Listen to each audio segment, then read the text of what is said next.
جو مجھے اے خداوند کہتے ہیں ان میں سے ہر کوئی آسمان کی بادشاہی میں نہیں جائے گا، وہی جو میرے باپ کی مرضی پر چلتا ہے۔ سو یہ سٹیپ جاننا بڑا ضروری ہے، حوالے کرنا۔ بہت سے مسیحی کہتے ہیں اگر میری پرانی فطرت، اگر میری پرانی انسانیت مسیح کے ساتھ مر گئی ہے، اگر میری پرانی انسانیت مسیح کے ساتھ دفن ہو گئی ہے، پھر مجھے اپنی پرانی فطرت یا پرانی عادات کا سامنا کیوں کرنا پڑتا ہے؟ پھر میری وہی عادتیں میرے سامنے کیوں آتی ہیں؟ پھر وہی میرے گناہ میرے زندگی میں بار بار کیوں آتے ہیں؟ اس کا جواب آپ جانتے ہیں کیا ہے؟ صرف ایماندار اپنے آپ کو مسیح کے حوالے نہیں کرتے۔ ہم اپنے آپ کو خدا کے ہاتھوں میں سونپتے نہیں ہیں، فیصلے پھر بھی ہم کرتے ہیں، مرضی پھر بھی ہم اپنی کرتے ہیں، اور پھر سوچتے ہیں کہ مجھ پر یہ آزمائش کیسے آئی، مجھ پر یہ حالات کیسے آئے، کیوں؟ کیونکہ ہم نے یہ حوالے کرنے والا جو سٹیپ ہے اس کو مس کیا ہے۔ اس کو جاننا بڑا ضروری ہے۔ اب یہ بھی جاننا ضروری ہے کہ ہم نے اپنی پرانی فطرت مسیح کے حوالے نہیں کرنی، ہم نے اپنی نئی زندگی کو مسیح کے حوالے کرنا ہے۔ ہم موسٹ آف دا ٹائمز کہتے ہیں خداوند میرے اندر یہ جو گناہ ہے، میرے اندر یہ جو برائی ہے، میں اس فطرت کو تیرے حوالے کرتا ہوں۔ ہم نے اپنے گناہ والی فطرت کو مسیح کے حوالے نہیں کرنا۔ یاد رکھیں، جاننا ہے اور سمجھنا ہے کہ گناہ والی فطرت تو مر چکی ہے، اب آپ نئی مخلوق کے طور پر زندہ ہوئے ہیں، اور یہ نئی زندگی آپ کو مسیح کے حوالے کرنی ہے۔ یہ کام مکمل طور پر خدا کا ہے۔ یاد رکھیں، آپ خدا کے بغیر یہ کر نہیں سکتے، اور خدا آپ کے بغیر کرے گا نہیں۔ جب تک آپ اپنے آپ کو مسیح کے حوالے نہیں کریں گے، آپ راست باز فتح مند مسیحی زندگی کا تجربہ نہیں کر سکتے۔ ہم اس چیز کو نہیں جان پائیں گے کہ میں کیسے اپنے گناہوں پر غالب آ سکتا ہوں۔ اس کے لیے 3 سٹیپس ہیں۔ سب سے پہلا سٹیپ ہے، بڑا اہم سٹیپ ہے یہ، گناہ کو تخت سے ہٹائیں۔ سب سے پہلا سٹیپ کیا ہے؟ گناہ کو تخت سے ہٹائیں، کیونکہ پولس کہتے ہیں پہلے ہم کس کے غلام تھے؟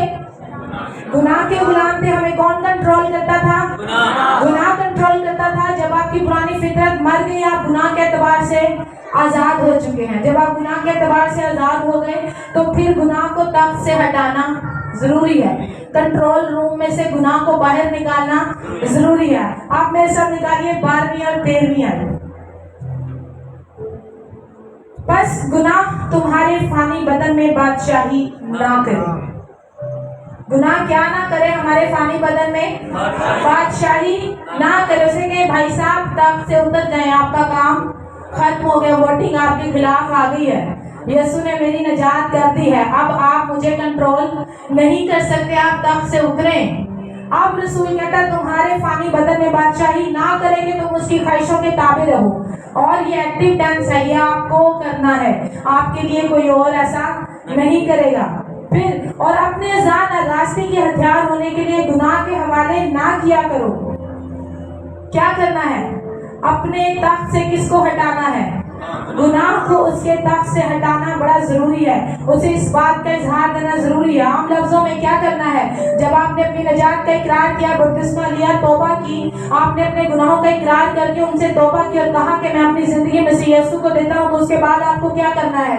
اس کے بعد آپ کو یہ کہنا ہے کہ اے گناہ، اے ابلیس، اب یہ ہاتھ تیرے لیے مزید چوری نہیں کر سکتے، اب یہ آنکھیں تیرے لیے کوئی بری بات، بری ویڈیو، برے کام نہیں دیکھ سکیں گی، اب یہ پیر تیرے لیے کسی بری راہ پر نہیں چل سکتے، کیونکہ یہ میری آنکھیں، میرے کان، میرے ہاتھ، میرے پاؤں اب تیرے لیے مردہ ہو چکے ہیں، اب یہ تیرے کنٹرول میں نہیں ہے، کیونکہ میرے یسوع نے خون کی خلاصی سے، خون کے کفارے سے مجھے تیری غلامی سے آزاد کیا ہے۔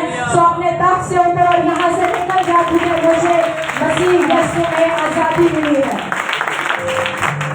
ڈیٹرونمنٹ، گناہ کو اس کے اختیار سے ہٹانا نہایت ضروری ہے۔ اور میں آپ کو بتاؤں، مسیح یسوع کو قبول کرنے سے پہلے آپ کے پاس یہ طاقت نہیں تھی کہ آپ گناہ کو اس کے تخت سے ہٹا سکیں۔ ہمارے پاس کوئی اختیار نہیں، اسی لیے تو ڈی ایل موڈی کہتے ہیں میں اپنی نجات کے لیے کچھ بھی کر نہیں سکتا، لیکن جب مسیح یسوع نے آپ کے لیے صلیب پر جان دی تو آپ کے پاس یہ طاقت آ چکی ہے، آپ کے پاس یہ اختیار آ چکا ہے، آپ آزادی کا تجربہ کر سکتے ہیں۔ امریکہ میں ایک خاتون تھی،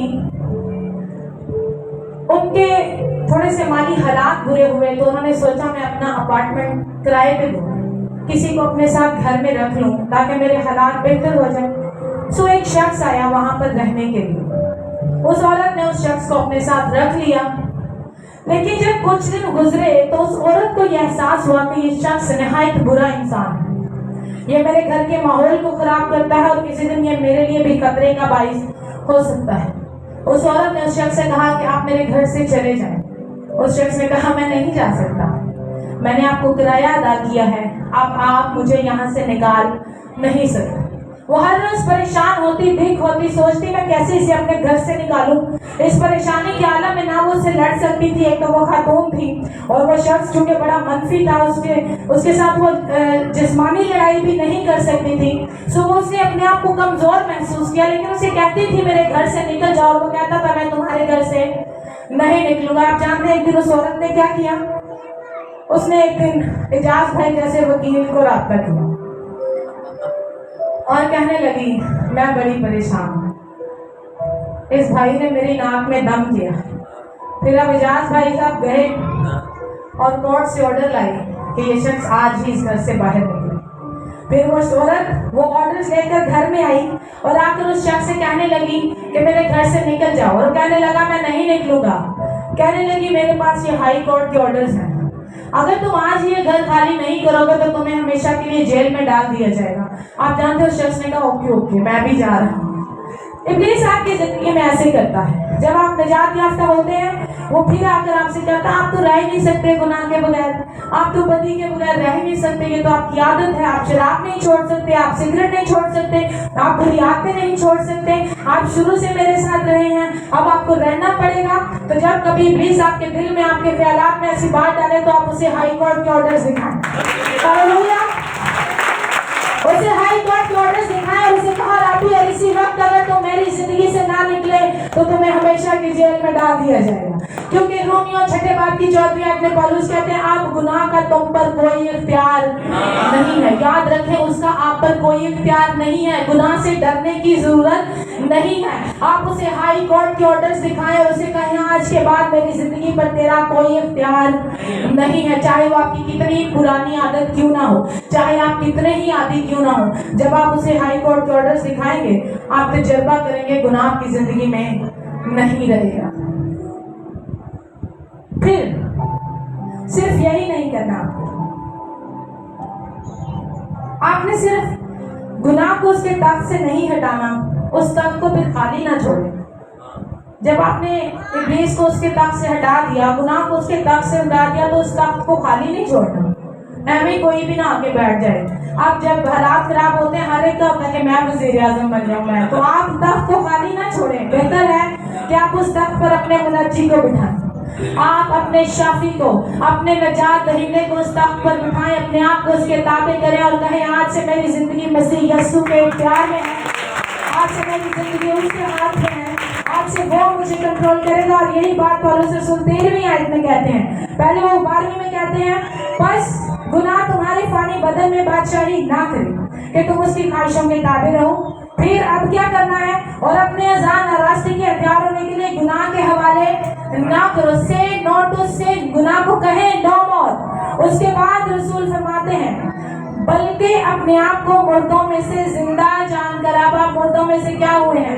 جی اٹھے ہیں، اب آپ گنہگار نہیں بلکہ راست باز ہیں۔ تو پولس کہتے ہیں اپنے آپ کو مردوں میں سے زندہ جان کر خدا کے حوالے کرو اور اپنے اعزاز راست بازی کے ہتھیار ہونے کے لیے خدا کے حوالے کرو۔ کیوں؟ اس لیے کہ گناہ کا تم پر کوئی اختیار نہ ہوگا، کیونکہ تم شریعت کے ماتحت نہیں بلکہ فضل کے ماتحت ہو۔ کیا فضل کی بادشاہت کو سیلیبریٹ کرتے ہیں؟ تو فضل کے لیے زوردار تالیاں بجائیں، کیونکہ اب گناہ کا آپ پر کوئی اختیار نہیں رہا۔ آخری نقطہ بڑا اہم ہے، ہم نے گناہ کو اس کے تخت سے ہٹایا، اپنے منجی کو مسیح یسوع کو اس تخت پر بٹھایا، تو پھر آخری نقطہ ہے اپنے آپ کو راست بازی کے، خدا کے غلام بنانا۔ اس آخری آیت کو پڑھنا چاہوں گی، آپ میرے ساتھ اگر 18ویں آیت سے پڑھیں، اور گناہ سے آزاد ہو کر راست بازی کے غلام ہو گئے، میں تمہاری